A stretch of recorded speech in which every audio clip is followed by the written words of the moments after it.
सरकार का पहला बजट, बेनीवाल ने तो बेइज्जती ही कर दी। सुनकर गुस्से में आ जाएंगे सीएम भजनलाल।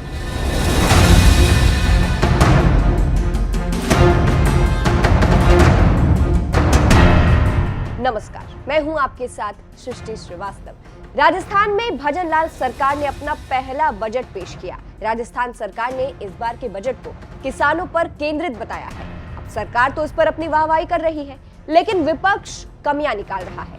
जहां आरएलपी सुप्रीमो और कीवसर से विधायक हनुमान बेनीवाल ने तो भजनलाल की बेइज्जती ही कर डाली है। चलिए आपको भी बताते हैं पूरी खबर के बारे में। दरअसल भजनलाल सरकार के पहले बजट को विपक्ष ने दिशाहीन और निराशाजनक करार दिया है। जहां बेनीवाल ने तो सबके सामने बेइज्जती कर दी है। हनुमान बेनीवाल ने सोशल मीडिया प्लेटफॉर्म एक्स पर अपना वीडियो पोस्ट करते हुए लिखा है, राजस्थान सरकार के पहले बजट ने प्रदेश की जनता को निराश किया। पेट्रोल डीजल पर वैट कम करने, किसान कर्ज माफी तथा राज्य राजमार्गों को टोल फ्री करने जैसी उम्मीदों पर सरकार ने पानी फेर दिया। सरकार ने बजट में यह दर्शा दिया कि वो आम आदमी, गरीब और किसानों के कल्याण को लेकर सकारात्मक नहीं है। अब आपको वो बयान भी सुनाते हैं जो बेनीवाल ने पोस्ट किया है।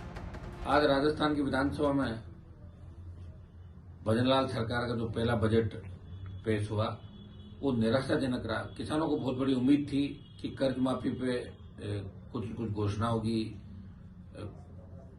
वेट घटेगा पेट्रोल डीजल पे, पेट्रोल डीजल की दरें कम होगी, स्टेट हाईवे टोल फ्री होंगे, बिजली माफ करने की घोषणा भी होगी और कुछ और नए काम होंगे। जिस तरह सरकार नौजवान और किसानों ने मिलकर कांग्रेस सरकार को चेंज करके भाजपा की सरकार बनाई, लेकिन इस बजट से आम जन को निराशा हाथ लगी। ये बजट निराशाजनक है। तो सुना आपने किस तरह से बेनीवाल ने सीएम भजनलाल की एक तरीके से बेइज्जती कर दी है उनकी सरकार को घेर के। बेनीवाल ने इसे निराशाजनक बताया है। इसीलिए कहा जा रहा है कि बेनीवाल का बयान सीएम भजनलाल की बेइज्जती है। सिर्फ बेनीवाल ही नहीं, राजस्थान प्रदेश कांग्रेस कमेटी के अध्यक्ष गोविंद सिंह डोटासरा ने भी बजट पर सरकार को कोसा है। उनका बयान भी आप सुनिए। बजट में कुछ भी नया नहीं है। जो केंद्र की सरकार ने जो बजट दिया है उसमें से कॉपी पेस्ट की गई है और कोई विजन इन्होंने नहीं दिखा। फिर वही पुराना राग अल्पाते हुए जो महामहिम राज्यपाल से कहलवाया था, पुरानी हमारी गत सरकार की जो जिस तरीके से बुराइयां करने का काम किया है, इसके अलावा कोई विजन नहीं है। इन्होंने कहा है कि हम आंगनबाड़ी कार्यकर्ताओं के लिए जो 15% पैसे बढ़ाएंगे, तो ये तो हमने कानून ही पारित कर दिया, मिनिमम इनकम गारंटी का कानून पारित करके, और हमने बजट में घोषणा की थी कि भाई ये 15% ऑटोमेटिक हर साल जो है वो वृद्धि हो जाएगी। चाहे वो पेंशन की बात लो, चाहे आंगनबाड़ी और स्वास्थ्य कार्यकर्ताओं की जो बात की, महिला स्वास्थ्य कार्यकर्ताओं की, उनमें जो बजट में बढ़ोतरी की गई है वो तो हमारी सरकार का किया हुआ काम है। इन्होंने नया कुछ भी नहीं किया है। पेट्रोल और डीजल की जो हमेशा इस हाउस में चिल्लाते थे, बार बात करते थे कि राजस्थान का पेट्रोल और डीजल बहुत महंगा है, आज उसमें 1 रुपये की किसी तरीके की कोई छूट देने का इन्होंने कोई प्रावधान रखा नहीं है, कोई बात कही नहीं है। बता दें, राजस्थान की भजनलाल सरकार ने गुरुवार सुबह 11 बजे अपना पहला बजट पेश किया।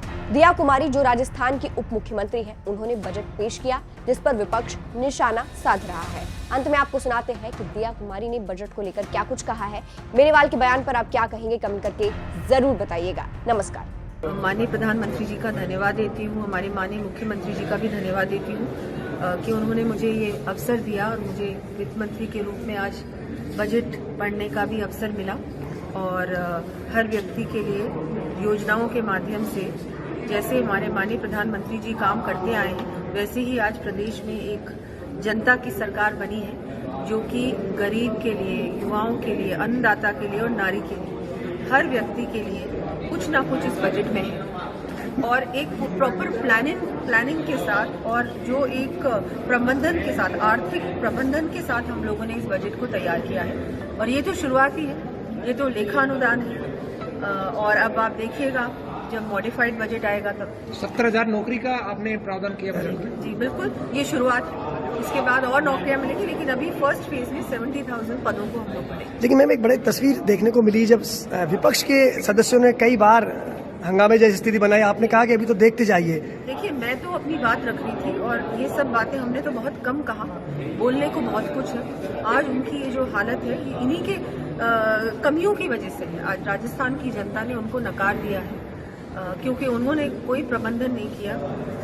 लास्ट में जाते जाते इतनी सारी घोषणाएं कर दी और राजस्थान की आर्थिक स्थिति इन्होंने बिल्कुल ही नष्ट कर दी और हमारे को वो आज मिला है विरासत में। हम लोग क्या कर सकते हैं? इन सब परिस्थितियों के बावजूद भी एक बहुत अच्छा लेखा अनुदान बजट पेश किया गया। मैं धन्यवाद देना चाहूंगी हमारे माननीय मुख्यमंत्री जी का।